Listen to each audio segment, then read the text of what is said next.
18 কোটি মানুষ এখন পরিবর্তন দেখতে চায়, পুরোনো ব্যবস্থায় আর ফিরে যেতে চায় না। গণভোটে হা মানেই হচ্ছে আজাদি, গণভোটে না তার মানে হচ্ছে গোলামি। গোলামি না আজাদি, গোলামি না আজাদি। ইনশাআল্লাহ 12 তারিখ প্রথম ভোটটা পড়বে হা চিহ্নে। ইনশাআল্লাহ হা ভোট যদি বিজয়ী হয় বাংলাদেশ জিতে যাবে, হা ভোট যদি পরাজিত হয় বাংলাদেশ হেরে যাবে। আমরা বাংলাদেশকে ইনশাআল্লাহ হারতে দিব না। জনগণের ভালোবাসা সমর্থন নিয়ে হা ভোট বিজয়ী হবে, বাংলাদেশ বিজয়ী হবে ইনশাআল্লাহ। দ্বিতীয় ভোটটি হচ্ছে সরকার গঠনের জন্য সমর্থন জানানো। হা ভোট বিজয়ী যদি না হয় কোন সরকার গঠন করে কোনো লাভ হবে না জনগণ। আগে ভিত্তি হচ্ছে হা ভোট, এরপরে কাকে দেব পরিষ্কার। আমাদের মধ্যে অবশ্যই নিজেদের কর্মের কর্মসূচির প্রতিযোগিতা হবে, এটাই তো স্বাভাবিক। নিজেদের যুক্তি আদর্শ নিয়ে জনগণের কাছে যাব, এটাই স্বাভাবিক। কিন্তু আমরা মাঝে মাঝে একেবারে পরস্পর বিরোধী কিছু জিনিস দেখি।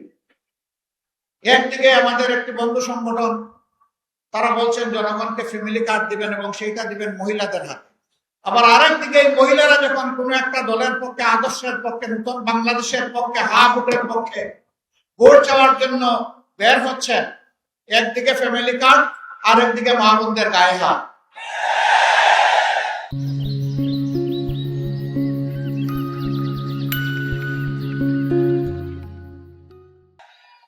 দুইটা তো একসাথে চলে না। এ দিয়ে কি বার্তা দেওয়া হচ্ছে জাতিকে?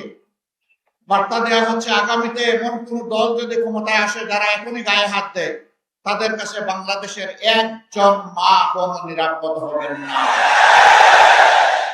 আপনারা আপনাদের আদর্শের কর্মসূচির প্রচার করুন, আমরা আপনাদেরকে ওয়েলকাম করব। কিন্তু আমাদের আদর্শ কর্মসূচির প্রচারে আপনারা বাধা দেওয়ার কে? আপনি বাধা দিতে পারেন না।